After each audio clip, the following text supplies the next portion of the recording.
నిన్న ఏదైతే తెలంగాణకు సంబంధించిన కేబినెట్ మంత్రులు, సీఎం, టీపీసీసీ చీఫ్ తదితరులు అగ్రనేతలతో భేటీ అయ్యారు. నిన్న ఢిల్లీలో మీడియాతో మాట్లాడుతూ టీపీసీసీ చీఫ్ ఢిల్లీలో మీడియాతో మాట్లాడుతూ రాజగోపాల్ రెడ్డి అంశం కూడా డిస్కషన్ లో భాగంగా అగ్రనేతల దగ్గర రాజగోపాల్ రెడ్డి అంశం కూడా ప్రస్తావన వచ్చింది.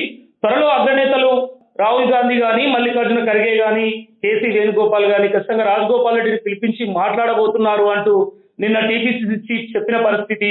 మొత్తానికి మరోపక్క రాజగోపాల్ రెడ్డి కూడా ఖచ్చితంగా మంత్రి పదవి ఎలా తెచ్చుకోవాలో తెలుసు, నేను ఎవరిని అడగను అంటూ ఈ మధ్య చేసిన వ్యాఖ్యలు ఓవరాల్ గా మనం చూస్తున్నాం. దీనిపైన స్పందించడానికి ప్రస్తుతం ఫోన్ లైన్ లో మునుగోడు ఎమ్మెల్యే కాంగ్రెస్ పార్టీ నాయకులు కోమటిరెడ్డి రాజగోపాల్ రెడ్డి గారు ప్రస్తుతం ఫోన్ లైన్ లో అందుబాటులో ఉన్నారు.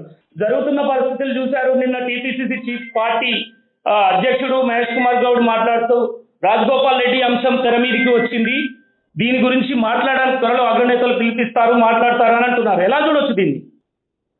నాకేం తెలియదు, నేను కూడా మీలాగా టీవీలో చూసిన అధిష్టానం పిలిపించి మాట్లాడుతుంది రాజగోపాల్ రెడ్డి అనే విషయం పిసిసి ప్రెసిడెంట్ చెప్పడం నేను కూడా మీడియాలో చూసిన, పేపర్లో చదివిన అంతే.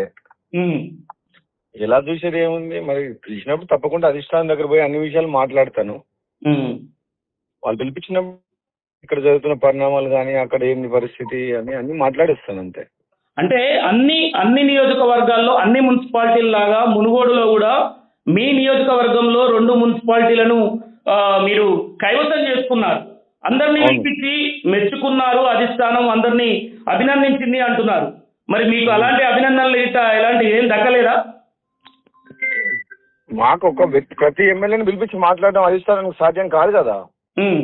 ముఖ్యమంత్రి మంత్రివర్గాన్ని పిసిసి ప్రెసిడెంట్ అని మీనాక్షి నటరాజాన్ని అభినందించారు. వాళ్ళు టీం లీడ్ చేస్తారు కాబట్టి మా అందరికి వాళ్ళని అభినందించారు.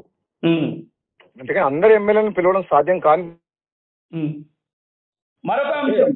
మరొక అంశం మునుగోడులో సపరేట్ రాజ్యాంగం ఉందా, మద్యం విషయంలో రాజగోపాల్ రెడ్డి తన సొంత నిర్ణయాలు తీసుకుంటున్నాడు అంటూ ఇక్కడ ఎక్కడ చూసినా అదే చర్చ. మనం మన మేనిఫెస్టోనే పెట్టినాం బెల్ట్ షాపులు తీసేస్తామని. 2 సంవత్సరాలు అయింది. కాంగ్రెస్ పార్టీ మేనిఫెస్టోనే పెట్టింది బెల్ట్ షాపులు ఎత్తేస్తామని చెప్పి. ఎన్నో కుటుంబాలు నాశనం అయిపోతున్నాయి, ఎంతో మంది యువకులు పేదవాళ్ళందరూ తాగుడుకు బానిసాయి ఉదయం నుంచే తాగుతారు ఊళ్ళల్లో. ఈ ఇల్లీగల్ లిక్కర్, ఇల్లీగల్ షాపులలో దొరికే మద్యపానం వల్ల మొత్తం పూర్తిగా గ్రామాల్లో వాతావరణం అంతా చెడిపోయి పేదలు కానీ యువకులు కానీ చాలా బానిస అయిపోయి తాగుడుకు మొత్తం చాలా మంది ప్రాణాలు కోల్పోతున్నారు, ఎన్నో కుటుంబాలు నాశనం అయిపోతున్నాయి, ఎంతో మంది మహిళలు బాధపడుతున్నారు, లక్షల మంది మహిళలు.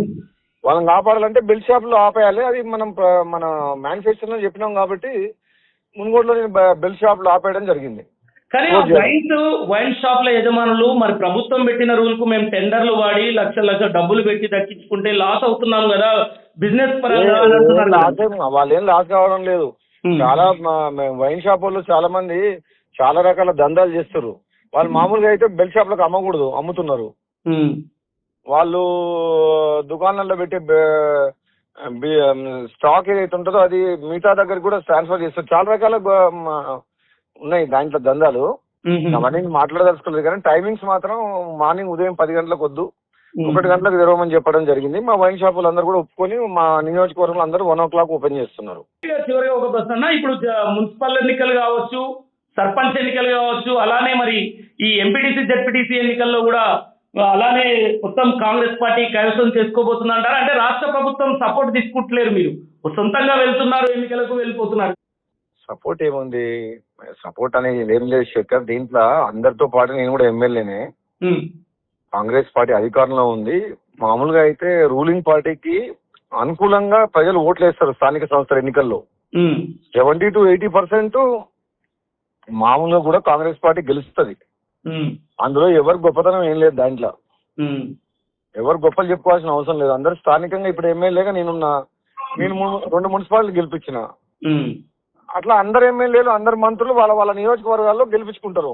సర్పంచులు కానీ, మున్సిపాలిటీ కానీ, చైర్మన్లు కానీ, రేపు ఎంపీటీసీ గెలిపిస్తారు కానీ అందులో గొప్పతనం ఏముంది? ఎవరో దాన్ని సొమ్ముకొరి సోకొకలా ఎవరో కష్టపడి దాన్ని ఇంకోటి పోయి నేను గొప్పతనం నేను చేసిన అని చెప్పుకోవాల్సినంత అవసరం లేదు.